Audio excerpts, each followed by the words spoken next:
Before we dive in, don't forget to like, subscribe, and share this video with your friends and family. Also, let me know in the comments where you're watching from and what time it is for you. Thanks. The sound in the basement, I remember that weekend too clearly, the kind of memory that sticks like a stain you can't scrub out. I was 19 and still living with my mom and stepdad in a quiet suburb outside Portland. It was early fall, one of those weeks where the air finally starts to bite a little and the trees go orange overnight. My mom and Rick were heading to the coast for their anniversary. 3 days of wine tastings and hotel breakfasts. I wasn't invited, not because they didn't want me there, but because I'd been in what my mom called a mood. The truth was simpler. I'd dropped out of community college a month earlier and didn't know what I was doing with my life. The last thing I needed was a cheerful weekend pretending everything was fine.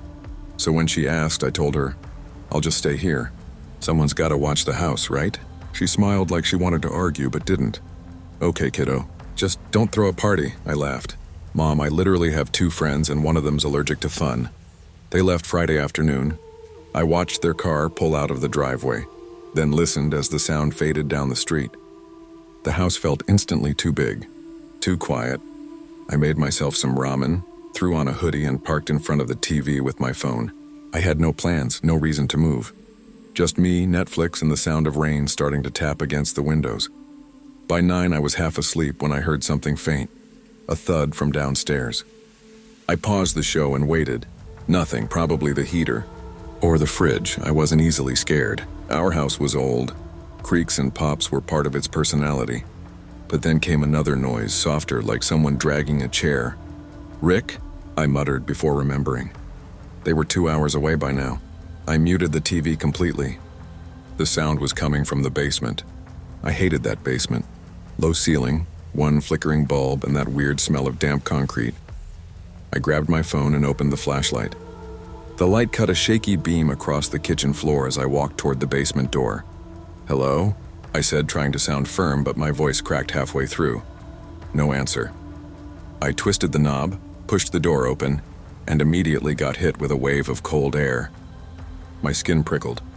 The steps creaked under me as I descended. Each one echoed louder than the last. At the bottom, I swept the light around. Boxes, laundry, the old water heater, nothing out of place.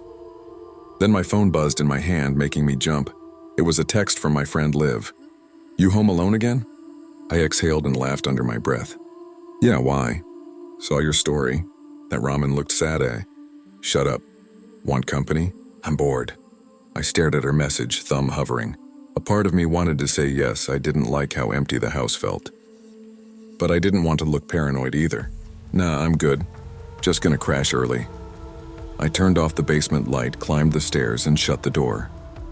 The rest of the night went quietly. I fell asleep on the couch to some late-night talk show rerun. The next morning, sunlight pushed through the blinds. Everything seemed fine, normal.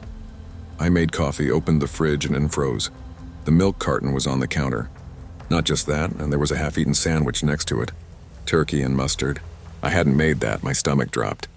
I lived with 2 people who were miles away. I tried to rationalize it, maybe I left it out and forgot. But I didn't even have turkey. I opened the fridge and sure enough, a pack was missing. My phone was on the counter. I grabbed it, hands shaking, and called my mom. "Hey, sweetheart," she said, cheerful as ever. "Mom," I said quickly. "Did you come back last night? Or did Rick forget something?" "What? No, honey, we're still in Seaside." "Why?" I looked around the kitchen, heart thudding. "No reason. I just thought I heard something. You okay?" Yeah. Probably just the wind." "All right, but keep the doors locked, okay? That old neighborhood's been getting weird lately." I hung up and locked every door and window in the house. By evening, I'd convinced myself I was overreacting. I played some music, made dinner, tried to shake off the feeling. Around 10 p.m., I decided to shower before bed. I left my phone charging on the counter and went into the bathroom. The water was steaming, fogging up the mirror, and for the first time all weekend I actually relaxed. Then I heard it. 3 heavy thumps, somewhere in the house. I froze. My heart started hammering. I shut off the water and stood completely still, dripping, listening. The house was silent except for the faint sound of rain outside. I wrapped a towel around myself and opened the bathroom door. The hallway was dark. Too dark. I reached for the light switch. It flicked on but dimly, like the power was struggling. That's when I heard it. A floorboard creaking. Right above me. The attic. I stared up at the ceiling, every instinct screaming to get out. But my phone, my only light, my only way to call anyone, was still on the kitchen counter. I moved slowly, every step deliberate. The house made the same soft groans it always did, but now everyone sounded alive. In the kitchen, I saw my phone, and something else. Muddy footprints on the tile. They led from the back door to the basement door. I couldn't breathe. The door was slightly open, just enough to show darkness beyond. I whispered, "Who's there?" No reply. Just the faintest shuffle of movement. My hands were trembling as I dialed 911. The line clicked. 911, what's your emergency? I whispered. Someone's in my house. Ma'am, can you get to a safe location? I'm trying. They're in the basement, I think. Stay on the line. Officers are on their way. I was backing up toward the front door when it creaked open, slowly, silently. A man stepped out from the shadows of the hallway. He was tall, skinny, wearing an oversized hoodie. His hair was greasy, his face pale and sunken. His eyes met mine, and he smiled. This small, unsettling smile like we'd just met at a grocery store. "Don't scream," he said softly. I just needed a place to stay. I froze, still clutching the phone. The operator said something. I barely heard it. "Who are you?" I whispered. He tilted his head. "You don't remember me, do you? Tyler, sophomore year?" My stomach turned.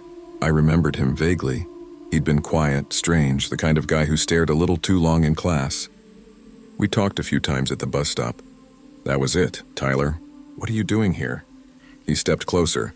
"I saw your mom's post. Said you were home alone this weekend. I just wanted to talk. I kept my distance." "You broke into my house to talk?" He looked down, almost embarrassed. "I didn't think you'd mind. I've been staying in the basement. It's warm there. My blood ran cold." "He's been here the whole time." The operator's voice was sharp in my ear now. "Ma'am, can you confirm the intruder's still present?" "Yes," I whispered, eyes on him. "He's here." Tyler frowned. "Who are you talking to?" The red and blue lights reflected through the window a moment later. Salvation in color. He saw them too. His eyes widened. "You called the cops?" He backed away, then bolted toward the basement. I dropped the phone and ran after him, pure adrenaline taking over. By the time I reached the basement door, I could hear sirens outside. The cops pounded on the front door, yelling, "Police, open up!" I flung the door open and screamed, "He's down there!" 2 officers rushed in, guns drawn, heading for the stairs. I stood there, shaking uncontrollably, my towel slipping, but I didn't even care. They disappeared into the dark. I heard shouting, then scuffling, then silence. When they came back up, one of them shook his head. "He's gone."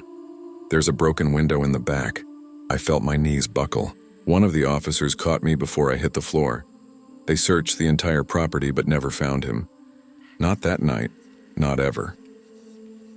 2 weeks later, they told us they'd found signs of someone living in the crawl space under our basement. Blankets, a flashlight, empty food wrappers. He'd been there for days.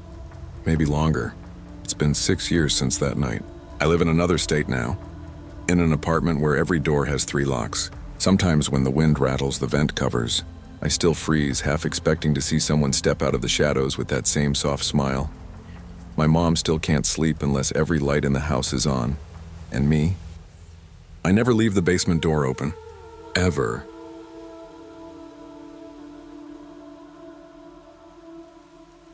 I've never really told this story to anyone outside my family. Every time I try, my voice shakes and I end up brushing it off like some childhood nightmare. But it happened. Every word of it. I was 13 back then, awkward, quiet, the kind of kid who spent more time watching documentaries than hanging out with people. My family had just moved to a small town in Illinois called Maple Glen, about 2 hours west of Chicago. It wasn't exactly the middle of nowhere, but it had that eerie small-town stillness at night where even the crickets seemed to hold their breath. My dad had gotten a promotion at a medical supply company. My mom worked as a nurse, doing double shifts most nights. We weren't rich, but moving into a big, freshly painted 2-story house with a basement felt like winning the lottery. There was a front porch that creaked, a maple tree out back that looked beautiful in fall, and 3 bedrooms upstairs, one for my parents, one for me, and one for my little brother Noah, who was 2 at the time. We had a baby monitor for Noah, a small white one with an old-fashioned antenna and a soft green glow. It let my parents hear if he cried during the night. It worked surprisingly well. Too well, maybe. The first few weeks in that house were great. I loved the extra space, loved exploring the backyard, but it also felt different. You know that gut feeling that something's off even when everything looks fine?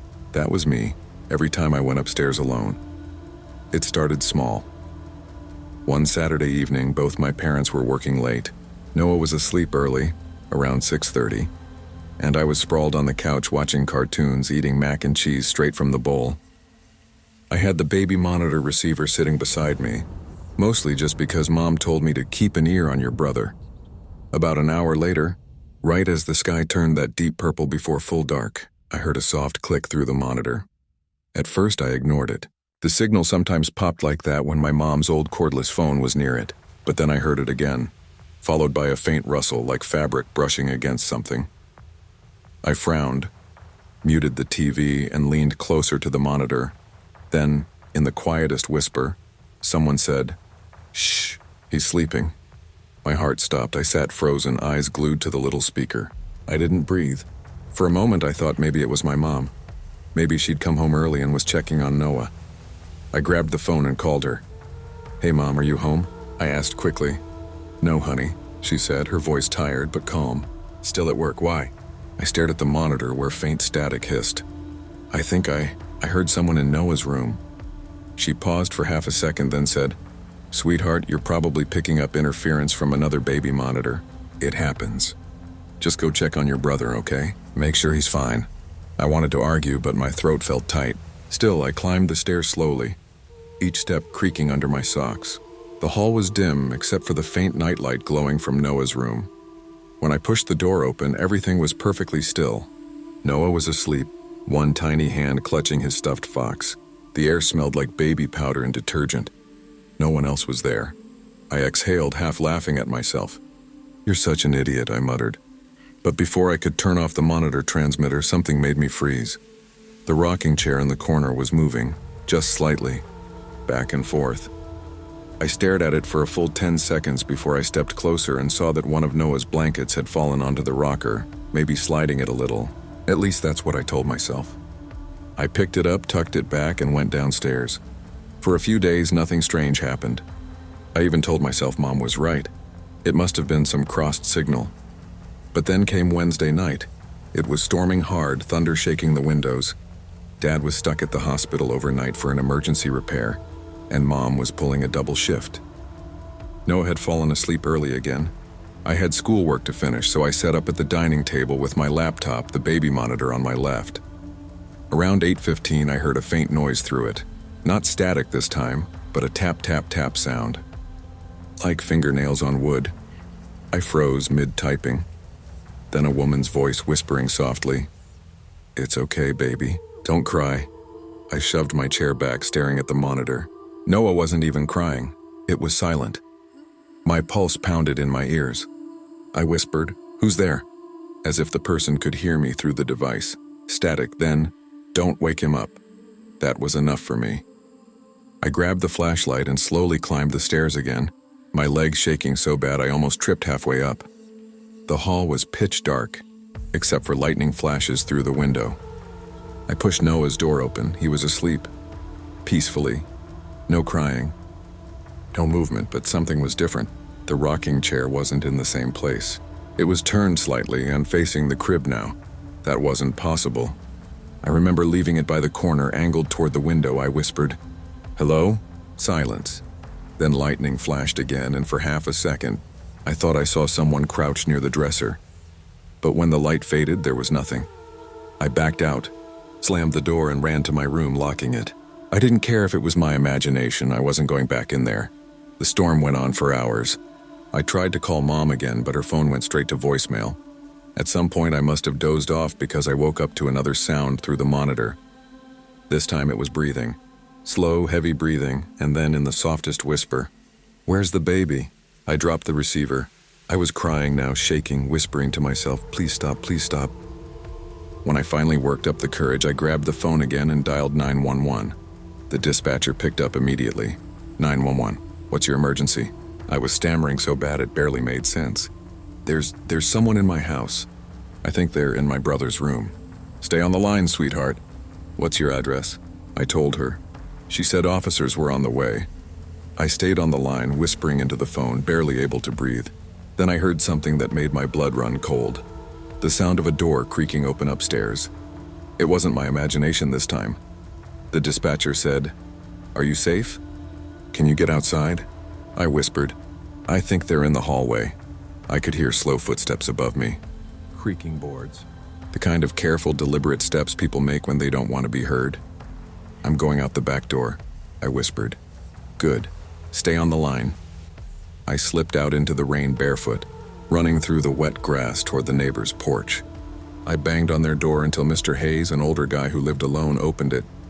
"Kid, what the hell? There's someone in my house." I screamed. He didn't even hesitate. He called the police himself while keeping me inside. Within minutes, red and blue lights flashed across the street. 2 officers entered our house with flashlights. I waited, clutching a blanket Mr. Hayes had given me, shaking so bad my teeth hurt. After about 10 minutes, one of the cops came out, pale, eyes wide. They found her. A woman, barefoot and filthy, crouched beside Noah's crib, clutching one of his blankets. She had a knife in her hand, a kitchen knife from our own drawer. When they arrested her, she didn't fight. She just kept whispering, "He looks just like mine. He looks just like mine." Turns out she was a transient woman who'd been squatting in empty houses around town. The police thought she'd been living in our basement for a few days without us noticing, sneaking food when we weren't home. They found a little nest of blankets behind the water heater and empty cans of soup from our pantry. I couldn't sleep for weeks after that. Every creak of the house felt like footsteps. Every whisper of wind sounded like her voice. My parents installed cameras, changed every lock, and got rid of the baby monitor completely. Noah doesn't remember any of it, thank God, but me, even now, when I hear static on a baby monitor or a walkie-talkie in a movie, my stomach drops. Because sometimes when I'm half asleep and the house is quiet, I swear I still hear that voice, and it's soft, gentle, right by my ear. Shh, don't wake him up.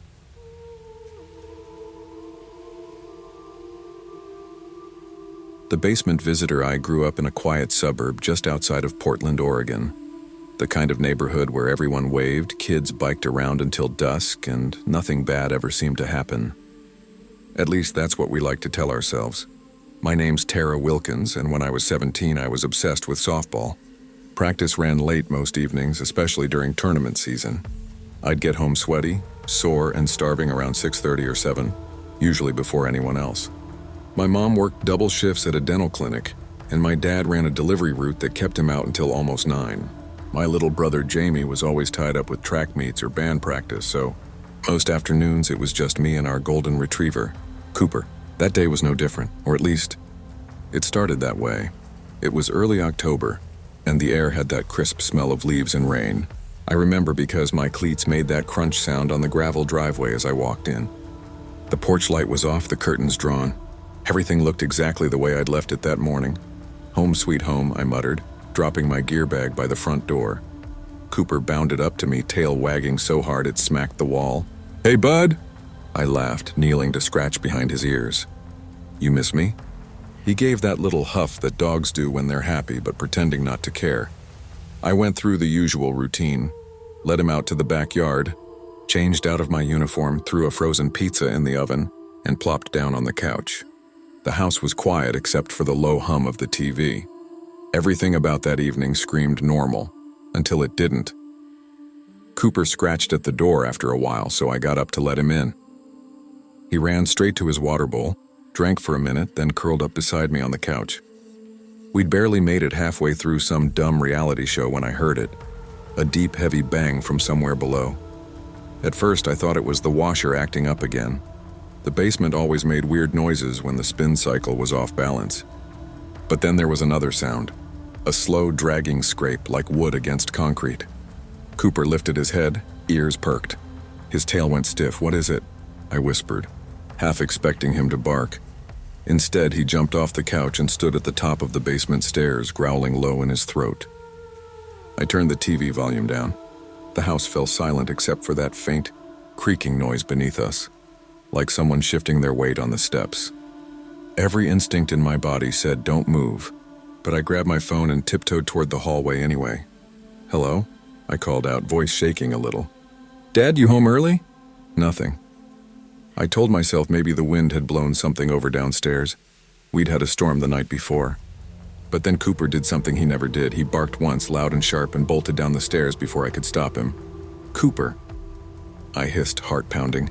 His barks echoed through the basement for a few seconds, then silence. That silence was worse than the noise. It was thick, wrong, the kind that makes your skin tighten because your body knows something's off before your brain does. I stood frozen halfway down the stairs. The basement door was open. It always was, but the darkness below looked heavier than usual. I reached for the light switch and flicked it. Click, nothing, dead bulb, great. "Cooper?" My voice cracked. "Come here, boy." Still nothing. That's when I saw it. The faint glow of the side door at the bottom of the steps. It was open just a few inches, the wind pushing it back and forth with a soft creak sound. The floor near it looked muddy, like someone had tracked dirt in from outside. My brain started racing. Did Mom or Dad come home early? Did Jamie forget something? But no. Mom always texted, Dad always called, and Jamie was staying late for a fundraiser that night. I checked my phone to be sure. No messages. No missed calls. That pit in my stomach turned into something else. A cold, solid fear. I took one more step down, trying to listen over the pounding in my ears. Then I heard something that made every hair on my body stand up. Footsteps.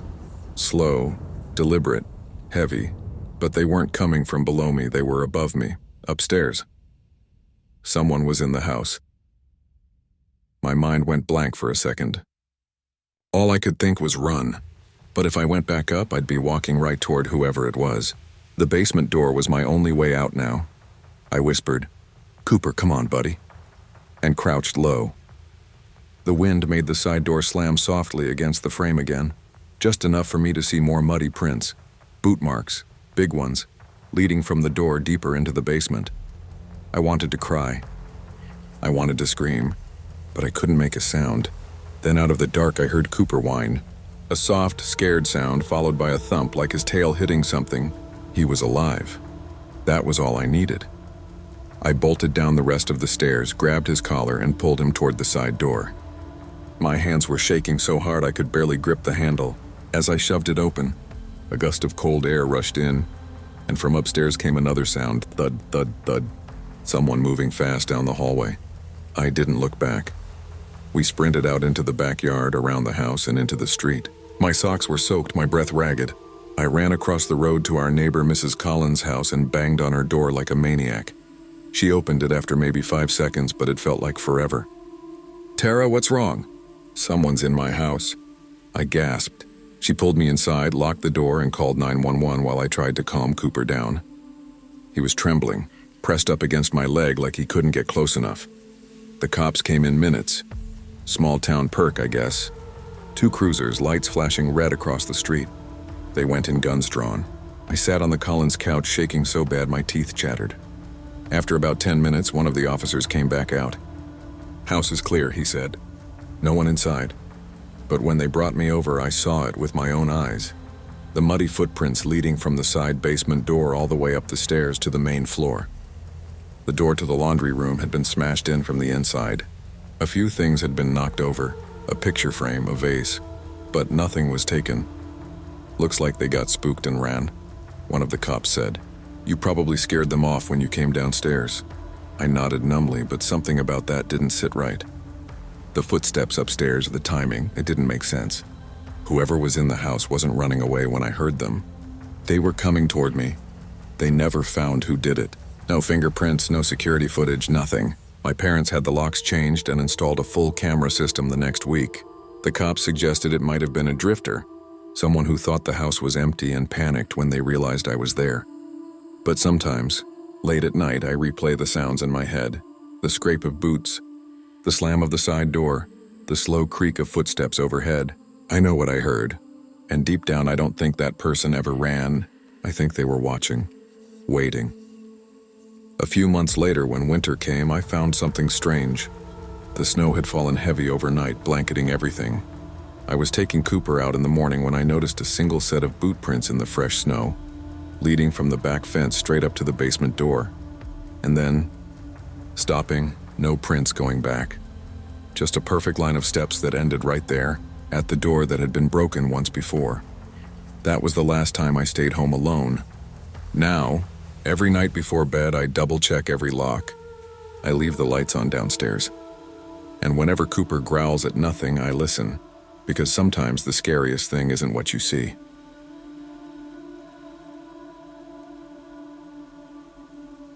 The room across the hall, I'd been hunting for a place for months before I found apartment 3B. The rent was low, utilities included, and it was only 10 minutes from my job at the print shop. The building wasn't new, more like tired but still standing. Brick walls, creaky floors, and an elevator that sounded like it was sighing every time it stopped. The landlord, a balding guy named Mr. Harris, handed me the keys and said with a grin, "You're lucky. Third floor's quiet? Good folks up there. No drama," I smiled back. After the chaos of living with roommates, quiet sounded perfect. The first week was peaceful. Almost too peaceful. I worked the late shift, so my hours were weird. Most nights I didn't get home until after midnight. I'd make some ramen, watch a bit of TV, and crash around 2 or 3. Nothing unusual. Until the second Friday. That's when the knocking started. It was 12:31 a.m. I just sat down with leftover pizza when I heard it. 3 knocks. Not frantic. Not angry. Just steady. Like someone politely asking to be let in. At first I thought maybe someone had the wrong door. So I waited, then it came again. 3 knocks, pause. 3 more. I got up, padded over to the door in my socks, and looked through the peephole. No one. Just the dim yellow hallway and that ugly green carpet that smelled like old rain. "Hello?" I called out. "You got the wrong apartment." Silence. I listened for footsteps, maybe a door closing down the hall. Nothing. Just that hum of the overhead light. I shrugged it off, went back to my couch, and turned up the volume on the TV. But as I sat there, I realized something that made my skin prickle. The knocks hadn't come from my door. They'd come from across the hall in apartment 3C. That was strange because 3C was supposed to be empty. A few days later, I ran into Janine, the woman from 3A. She was in her 50s, always smelled faintly like lavender and cigarettes. I mentioned the noise casually, trying not to sound paranoid. She stopped fumbling with her keys and looked at me like I'd just said something I shouldn't have. "You heard it?" she asked. "Yeah, a couple nights ago. Sounded like someone knocking across the hall." Janine pressed her lips together. "Honey, there's nobody in 3C. Hasn't been for, God, almost 6 years now." I laughed nervously. "Maybe the landlord's showing it to someone late." She shook her head. "He doesn't, not that one. He leaves it locked." Then she leaned closer, lowering her voice. "Girl who lived there before you. Something happened. They never really said what. Police came one night, and after that, Harris just sealed the place up. Said it's bad luck renting the same room twice." She smiled weakly and went into her apartment. I just stood there, pretending I wasn't shaking. The next few nights, I tried to ignore it. I told myself it was pipes or wind or maybe Harris checking something after hours. But around the same time every night, between 12:20 and 12:40 a.m., the knocks came again. Always 3, always from 3C. One night, curiosity got the better of me.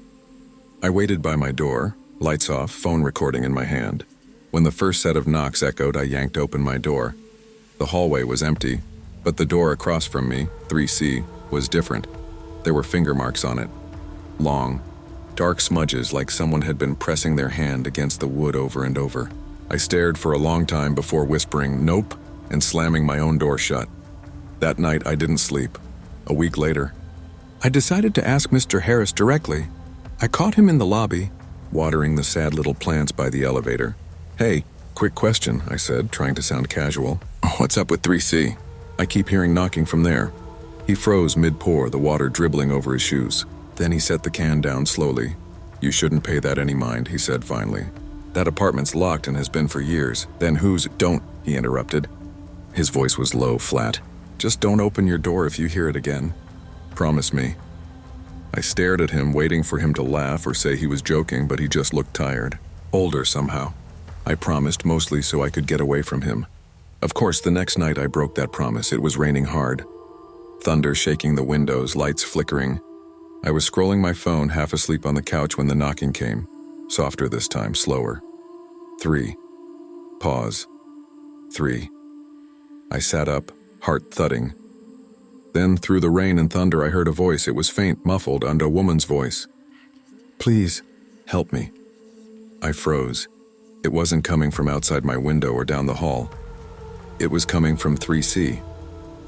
I walked to my door, barely breathing. My hand hovered over the knob. "Hello?" I whispered. "It's so cold. Please open." Something inside me screamed, "Don't do it." But something else, curiosity, guilt, I don't know, made me turn the handle. The hallway light flickered as I stepped out. C's door was closed, but the knob was shaking like someone was trying to turn it from the inside. "Hey," I called. "You okay in there?" The knob stopped. For a few seconds, everything was quiet except the storm outside. Then I heard it, a slow, deliberate knock from the other side. I reached for my phone with trembling hands and turned on the flashlight. The light swept across the floor and landed on a wet footprint, bare, small. Right in front of 3C, I backed up, whispering, "No, no, no," and went straight back into my apartment, locking every bolt I had. The knocks didn't come again that night. The next morning, I knocked on Janine's door. No answer. I tried again. Still nothing. When I finally went downstairs to ask Harris, he looked startled. "You didn't hear," he said. "Paramedics came this morning. She had a stroke, poor woman. They took her to the hospital." I stood there stunned. The hallway outside 3C suddenly felt colder than usual. Over the next few days, strange things kept happening. My hallway light began flickering every night around midnight. My cat, I'd adopted him a year ago, a black and white fluff ball named Toby, started hissing at the door for no reason. Once I caught him staring directly at the peephole, ears flat, tail puffed. Then the knocks came again, louder this time. Angry. I grabbed my phone, started recording. My voice shook as I said, "Who are you?" "What do you want?" There was a pause. Then faintly, "You opened the door." My blood went cold. The knocks stopped immediately after that. I went to stay with my friend Lila for the weekend. Told her I just needed a break. When I came back Monday morning, the building was unusually silent. Even the hum of the old lights was gone. My hallway felt heavy, air thick and stale. There was something taped to my door, a note in crooked handwriting. "Don't stay here tonight." No name. No signature. Just that. I looked around. Harris's office was closed, door locked. No sign of anyone. That night I packed my bags. But as I zipped up the last suitcase, I noticed Toby staring at the front door again, growling low. Then, knock, knock, knock. The sound echoed through the apartment. Slow, deliberate. I froze. This time, it wasn't coming from across the hall. It was coming from inside the closet. I stared at it, too scared to move. The air felt wrong, like the walls were breathing. Then a voice, small and wet and broken, whispered from the dark, "You said you'd help me." I ran. I didn't grab the bags, didn't lock the door, didn't look back. I drove to Lila's and didn't sleep a second that night. When I came back 2 days later with Harris, the apartment was empty. No sign of Toby. Closet door open, light off. Harris didn't say a word as I gathered what little I could. But as I turned to leave, I saw something that made me stop. On the inside of the closet door, written faintly in dust, were 3 words. "Let me in." A new tenant moved into 3B last month. I still get mail from that address sometimes. Once, curiosity got the better of me and I texted the old building's number. Mr. Harris had passed away. The new landlord didn't know much about the place except that some units stay empty by choice. I didn't reply. I didn't need to, because every now and then, when the night's too quiet, I still hear it. 3 knocks. Pause. 3 more. And I know, wherever I am, that she's still looking.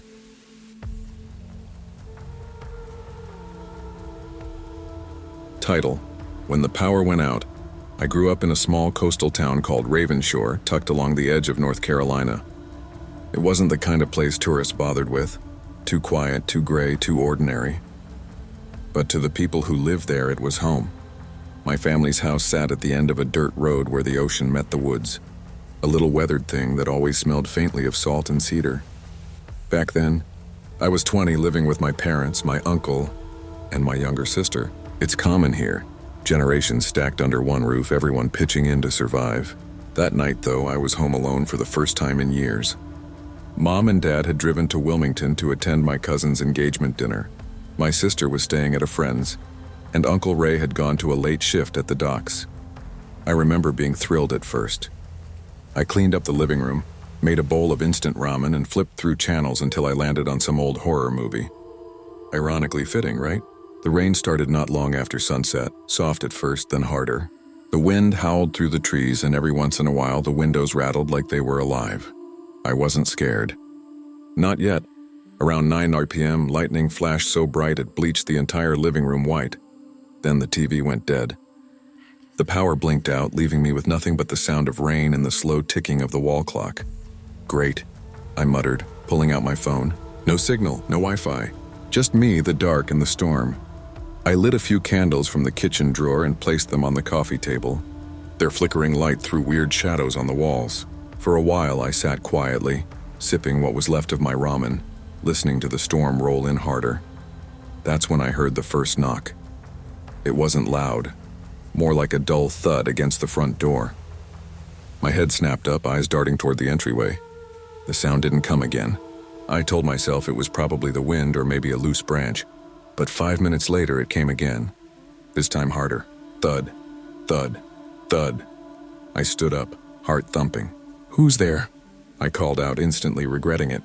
My voice sounded small, shaky. No reply. I grabbed the nearest thing that could pass as a weapon, the metal poker from beside the fireplace, and crept toward the door. Through the peephole I saw nothing but darkness. The porch light was out thanks to the power cut. I hesitated, hand hovering over the knob. Another knock. Closer this time. "Who is it?" I said again, louder. Still nothing. Then I heard something even worse. A shuffle, like someone dragging their feet across wet wood. It moved from the front porch around the side of the house. My stomach dropped. Whoever it was, they weren't leaving. They were circling. I locked the front door, ran to the kitchen, and checked the back. The sliding glass door looked out onto the backyard, a stretch of grass ending in a line of pine trees. The rain streaked down the glass, blurring everything, but for a split second I thought I saw a shadow near the tree line. I blinked. It was gone. Now I'm not easily spooked. I've worked late shifts at the docks myself, seen drunks, wild dogs, even the occasional break-in. But that night felt different. The air was heavy. The house creaked like it was listening, and every gust of wind seemed to whisper. I decided to call someone. Anyone. I dialed my mom, then Uncle Ray, but both calls dropped before ringing. I tried my sister next, straight to voicemail. That's when the knocking started again, this time from the back door. I froze. It was a rapid, panicked pounding, like someone was desperate to be let in. "Hey," I shouted. "Who's there?" No answer. Just another series of heavy knocks that made the glass tremble. I took a few steps closer, raising the poker like an idiot action hero. The candlelight flickered wildly behind me, making the reflection on the glass jump and distort. "Say something," I yelled. Then I heard it, a voice. Muffled, weak, but definitely a voice. "Please, open up." It was a woman's voice, shaky, soaked by the storm. I hesitated. Every instinct in me said, "Don't open that door. Who are you?" I demanded. "Please," she said again. I need help." My car crashed down the road. "Please, it's cold out here."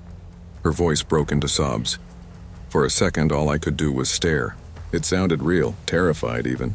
But something was off. She didn't bang on the door anymore. She just stood there sobbing quietly. I tried to see her through the glass, but it was too dark. Only the occasional flash of lightning illuminated the yard, and even then she was always just out of sight. I backed away. "Hold on. I'll call for help." "No!" she screamed suddenly. "Please, just open the door." The sheer desperation in her voice froze me in place. But the way she said no, too fast, too sharp, made every hair on my neck stand up. I forced myself to move. I grabbed my phone again and turned on the flashlight. I aimed it through the glass, nothing.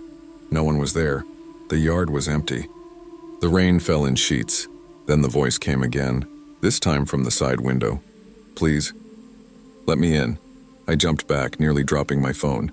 She was closer now, right next to the kitchen window.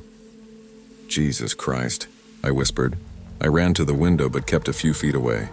My light beam swept across the glass and had caught something. A hand, pale, pressed against the pane. The nails looked cracked and muddy.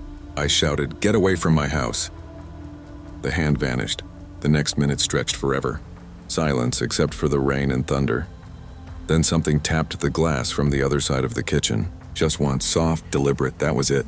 I bolted for the hallway, locked myself in my bedroom, and pushed the dresser against the door. My heart pounded so hard I thought it might explode. In the dark, I could still hear faint movement outside, slow footsteps circling the house again. I crouched by the window, watching, waiting. At some point I must have dozed off, because I woke up to faint daylight and a knock at the front door. My phone showed 7:02 a.m. I crept out of the room, poker still in hand, and peeked through the peephole. It was Uncle Ray, drenched in rain, looking furious. I yanked open the door. "Jesus, Uncle, where were you?" He pushed past me. "Where was I? Where the hell were you? You didn't answer your phone all night." "What are you talking about?" I said, voice shaking. There was someone outside. A woman. She said she crashed her car. He froze. "What woman?" I told him everything. The knocking, the voice, the hand on the window. His expression changed from anger to something else. Something like fear. He didn't say anything for a long time. Then finally, "Come with me," we went outside. The storm had died down, but the ground was soaked, the air thick and cold. He led me around the side of the house toward the back door. That's when I saw them, footprints. Bare footprints, small, muddy, leading from the woods to the porch, and stopping right at the glass door. But here's the thing. There were no prints leaving, just a trail coming in. Uncle Ray looked at me, eyes wide. "You sure you didn't open the door?" "I swear," I said. He looked toward the trees. Then whatever came here didn't leave. We followed the trail to the tree line, but it vanished in the wet soil. He called the local sheriff, who came by an hour later. They searched the area, found nothing. No car crash, no person, nothing. When my parents came home, they brushed it off as a trick of the storm, said maybe I dreamed it. But that night, after everyone had gone to bed, I couldn't sleep. The rain had stopped and the world outside was quiet. Too quiet. Around midnight, I got up for water. As I passed the back door, something made me glance outside. There, faintly visible in the glass, were fresh handprints, smaller than mine. Pressed against the surface from the outside, the door was still locked. The next morning, Uncle Ray nailed wooden boards across both doors and installed motion lights. But even now, years later, when it rains, I sometimes wake up thinking I hear her again. That same soft voice whispering through the storm. "Please, let me in."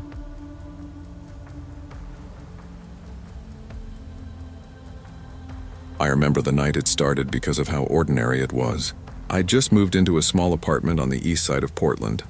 A quiet, kind of run-down building, but affordable enough for someone fresh out of college. My name's Lena, and at the time I was 23, juggling 2 part-time jobs and a few too many bills. The place wasn't perfect. The floors creaked, the pipes moaned when you turned on the shower, and the walls were so thin I could hear my upstairs neighbor sneeze. But after years of living with roommates, it felt good to have space that was mine. That first month went by smooth. I worked, came home, cooked cheap pasta, watched Netflix, slept. It was the kind of routine that felt safe until the night I started hearing things. It was around midnight, maybe a little later. I'd been lying in bed scrolling through my phone when I heard a faint thud, like someone had dropped something in the apartment above mine. I ignored it. The walls were old, sound carried. But then I heard it again, only slower this time, and coming from my kitchen. I froze. The sound wasn't loud, but it was close. I turned off my phone flashlight and just listened. There it was again, a dragging noise like metal scraping tile. My first thought, probably a mouse. The building was old enough for that. Still, the sound didn't stop. It repeated like something shifting back and forth deliberately. I slid out of bed, grabbed a frying pan from beside my laundry pile, don't ask, and crept toward the kitchen. "Hello?" I whispered, instantly regretting it. Who was I expecting to answer? Some polite burglar? The kitchen light flickered on with a harsh hum. The room looked normal. Sink full of dishes, Leftover takeout on the counter, the old fridge humming quietly. Nothing seemed out of place. Then I heard it again, right above me this time. A faint metallic clink. I tilted my head up and saw the vent cover near the ceiling, the one above the pantry, vibrating slightly. I told myself it was airflow, but it didn't feel like that. It was too steady, too intentional. I climbed onto the counter and pressed my ear close. For a few seconds, nothing. Then, God, I still get chills thinking about it. I heard a breath. It was wet and uneven. Human. I flinched so hard I almost fell off the counter. My heart was thundering, palms sweating. I stared at that vent until I convinced myself I must have imagined it. Maybe I'd been up too late, maybe it was just the pipes. I went back to bed but didn't sleep a minute. The next morning, I tried to laugh it off when I told my coworker at the cafe. "You're just freaked out from those true crime podcasts," she teased, smirking as she poured espresso shots. "Yeah, maybe," I said, forcing a smile, but deep down I knew what I'd heard. That night I left the TV on for background noise. Around 2 a.m. I woke up to static. My TV had gone to the no signal screen, but under the white hiss I heard something else. The soft creak of metal bending. It was the vent again. This time, I grabbed my phone flashlight immediately. The vent above my bed was slightly open, like the screw holding it in place had been loosened. I sat up, my voice shaking. "If someone's up there, I'm calling the cops." No reply. But then the vent moved again, slowly, just a fraction of an inch, like someone had pressed their fingers against it from the inside. That broke me. I bolted. I ran straight out the front door barefoot, down 3 flights of stairs and out into the cold night. My neighbor, a guy named Trent, was smoking on the stoop. "You okay?" he asked, startled. "There's someone in my vent," I gasped. He blinked. "What?" "I swear someone's in the vents." I heard breathing. He stubbed out his cigarette and followed me back up. He didn't look convinced, but agreed to check. Inside, everything looked still. He climbed onto my counter, tapped the vent cover and said, "Probably just rats. Happens in these old buildings." But when he unscrewed it to show me, his face went pale. He reached in and pulled out something, a small granola bar wrapper. Then another, then an empty water bottle. "Lena," he said quietly, "these aren't rats." We both stared into the dark opening of the duct. Something about it felt wrong. The air inside was colder than the rest of the apartment, and it smelled faintly like body odor. I called the landlord the next morning. He promised to send maintenance as soon as possible, which in landlord language means never. So I called the police. 2 officers came by that afternoon. They were polite but clearly skeptical. "Ma'am," one said, shining a flashlight into the vent. "Looks like debris. Could have been left from renovations." "What renovations?" I asked. He shrugged. "Old building like this, probably been worked on a dozen times." They left after 10 minutes. No report, no concern, but that night it got worse. I came home late from work around 11:30, and the apartment felt off. The air was colder, heavier. I noticed my bathroom door was slightly open, even though I'd shut it that morning. Inside, the shower curtain was drawn halfway. I reached out and pulled it back fast, nothing. Still, my nerves were shot. I locked myself in my bedroom and tried to sleep. Around 3 a.m., I woke up to a faint clatter, then footsteps. Not above me, inside my walls. They were slow, careful steps moving from one corner of my room to the next. I could feel the vibration through the floorboards. I called 911. My hands were shaking so badly I dropped the phone twice before it connected. The operator's voice was calm, routine. "What's your emergency?" "There's someone inside my walls," I said, breathless. "Ma'am, can you confirm your address?" I did. I heard her typing. "Officers are on the way. Stay on the line if you can." I crouched behind my bed, clutching the phone. The footsteps stopped. Everything went silent. So silent I could hear my pulse pounding in my ears. Then from the vent above my bed, a voice whispered, "Why did you move my things?" I screamed. The cops arrived minutes later. They tore through the apartment, opened every door, even climbed up on the roof to check the ducts. What they found made my stomach turn. Someone had been living inside the ventilation system. There were sleeping bags wedged in one of the unused ducts above the hallway, along with half-eaten food, plastic bottles, and a small notebook. It looked like he'd been using a vacant apartment 2 floors up as an entry point, sneaking through the vents to move around the building at night. When the officers came back down, one of them looked shaken. "You weren't imagining it," he said quietly. "Whoever it was, they were probably watching you for a while. They never found him. The unit he'd been using was abandoned, and no one saw him leave." I packed up and moved out the next morning. My parents thought I was overreacting, but I didn't care. I couldn't stay another night. Weeks later, I got a call from the detective assigned to my case. He said they'd found fingerprints on the inside of the vent cover above my bed, but no matches in the system. I asked him if he thought the guy might still be out there. There was a pause on the line. Then he said, "Ma'am, in all honesty, yeah, people like that don't just stop. I still live in Portland, but I haven't stayed alone since. Sometimes when I visit friends and crash on their couches, I catch myself staring at the vents in their ceilings. And sometimes, when it's late and the room is quiet, I swear I can still hear that voice whispering from the dark."